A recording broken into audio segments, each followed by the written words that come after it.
The US Capitol may look like nothing more than marble columns and domes, but step inside and you'll find a hidden world. A world of coded messages, symbols, and artistic choices designed not just to inspire, but to remind every visitor and every lawmaker of who truly holds power here. This is not just a building, it's a political statement carved in stone and painted in myth. And today, we're unlocking the Capitol's secret language. Welcome to Washington, D.C. Chronicles. In this episode, we'll journey through the Capitol's grand halls, soaring dome and shadowed corners to uncover the hidden meanings behind its art and architecture. From Roman gods to coded symbols of authority, the Capitol is more than a seat of government. It's a temple of power.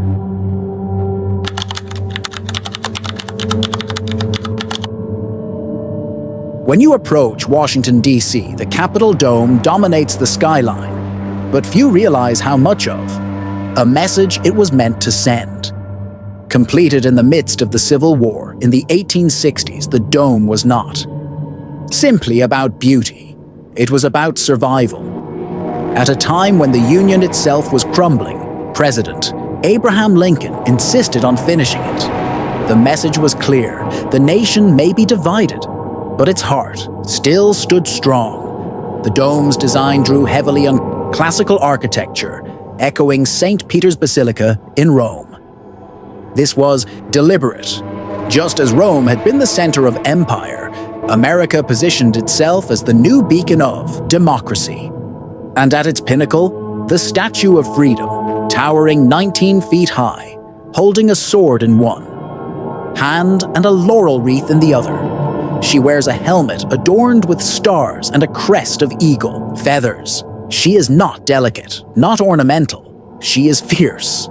A silent reminder that America's freedom is protected by strength. Beneath her, the dome's iron ribs stretch out like the ribs of a crown, a constant visual assertion. This is not just a building. This is the crown of a republic. Step inside the rotunda and tilt your head back. There, nearly 180 feet above the floor, is one of the most controversial paintings in America, the Apotheosis of Washington, painted by Constantino Brumidi. In 1865, it shows George Washington floating among the clouds, wrapped in royal purple, his arms outstretched like a deity. Around him are Roman goddesses, liberty, victory, and fame, all orbiting the first president as though he were more than mortal. To 19th century Americans, this painting was a blend of myth and politics. It wasn't just honoring Washington, it was elevating him into a national symbol of immortality.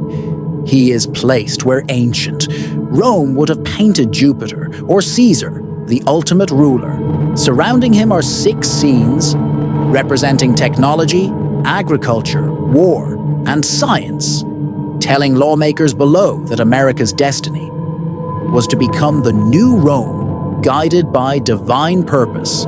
But here's the tension. By placing Washington in godlike status, the Capitol sends a message. Leaders may come and go, but the founding father is eternal, watching from above. Every lawmaker standing in that chamber is reminded that they are part of a much larger story, one written in myth as much as in law. As you wander the halls, you encounter statues everywhere. These aren't random decorations. They are the National Statuary Hall collection. Each state allowed to send 2 statues to represent its heritage. But these choices are deeply political. Some states selected military heroes, others sent religious leaders, scientists, or civil rights pioneers. Each statue is a message, chosen carefully to project what the state values and what it wants Washington to remember. Take, for example, Rosa Parks, seated calmly yet defiantly, a reminder of the civil rights struggle. Or Thomas Edison, chosen by Ohio, standing as a symbol of invention and progress. Together, the statues create a silent congress of their own, whispering reminders of past struggles, triumphs, and ideals. They act almost like lobbyists made of marble, reminding lawmakers that their decisions are weighed against the legacies of those who came before. And in their positioning, some near chambers of power, some in quieter corners, there's a hierarchy, a map of influence encoded in stone. Beyond the art, the Capitol is littered with small but powerful symbols.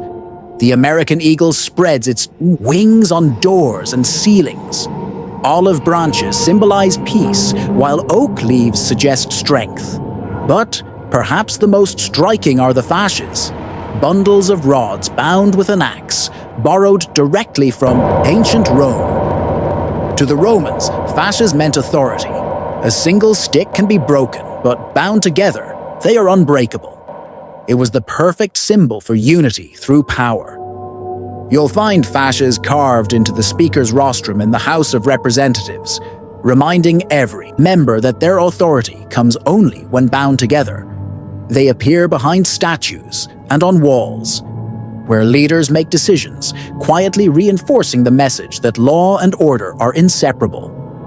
These are not just decorative motifs, they're psychological tools, creating a space where authority feels inevitable, almost divine.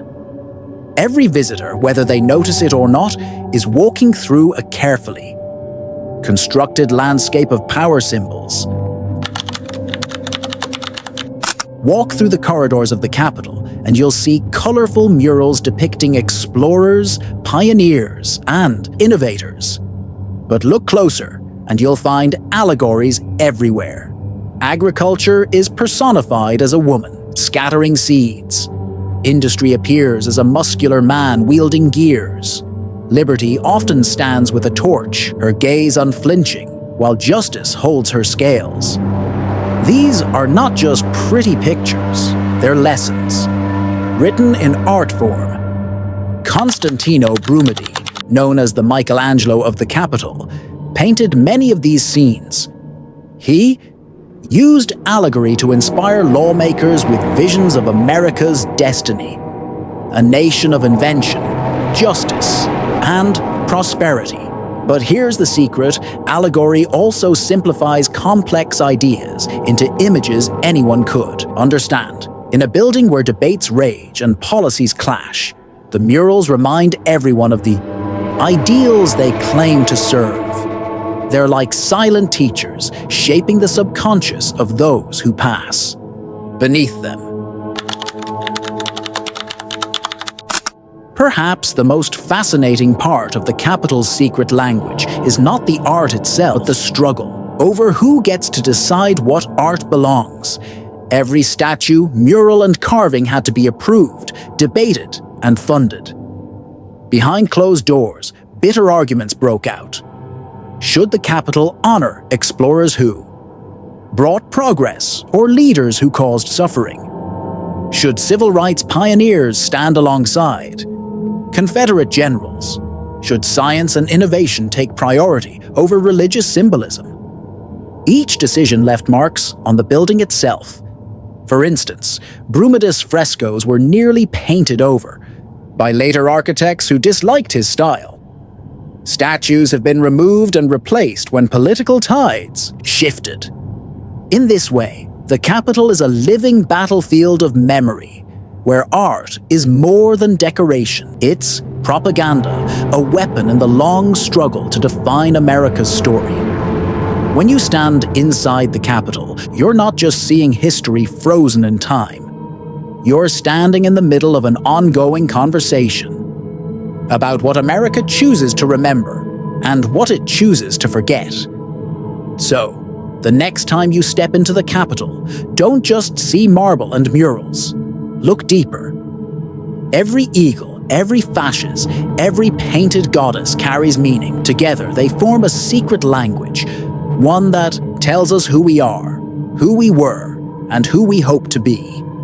The capital is not only where laws are passed, it's where myths are created, where power is displayed, and where art quietly shapes the nation's destiny. This is Washington, D.C. Chronicles.